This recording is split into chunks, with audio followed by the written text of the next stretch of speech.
శాపమందు ప్రసాదం కోసం వస్తున్న ప్రజలకి ఆత్రేయపురం స్వాగతం పలుకుతోంది.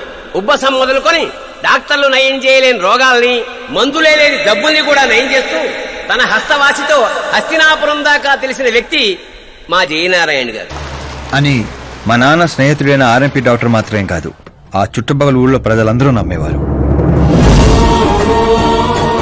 మండే సూర్యుడు కూడా ఆయన స్పర్శతో చెలబడేవాడు.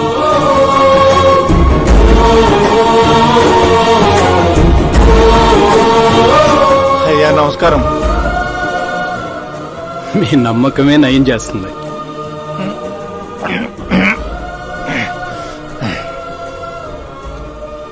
ఇది ఆనమ్మ. ఇది సంపాదన కోసం కాదు, సర్వీస్ మాత్రమే. వైద్యం చదివిన చేతులు నయం చేయలేని జబ్బుల్ని కూడా సేద్యం చేసిన చేతులతో నయం చేస్తున్నారు. కనీసం మాతృప్తి కోసమైనా. మీ బిడ్డ ఆరోగ్యం బాగుపడితే మా పిల్లలు బాగుండాలని దీవించండి చాలు.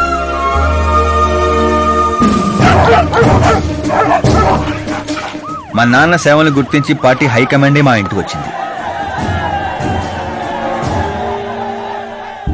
నాకు రాజకీయాలు తెలియదండి. తెలిసిన వాళ్ళు వస్తే రాజకీయాలే చేస్తారు, అదే మీరొస్తే సేవ చేస్తారు. అలా సేవ చేసేవాళ్ళు ఈ జిల్లాలో చాలా మంది ఉన్నారు కదండి. అలాంటి వాళ్ళు జాతరలో జంట లాంటి వాళ్ళు, మీరు జాతీయ జంట లాంటి వారు. కానీ 15 ఏళ్ల నుంచి టికెట్ కోసం ఎదురు చూస్తున్న అశోక్ గజపతి ఏమనుకుంటాడో. పదవుల గురించి మాత్రమే ఆలోచించే వాళ్ల గురించి మా పార్టీ ఆలోచించదు. కానీ అశోక్ గజపతి ఆలోచించాడు. అందరి అంచనాలను తలకిందులు చేస్తూ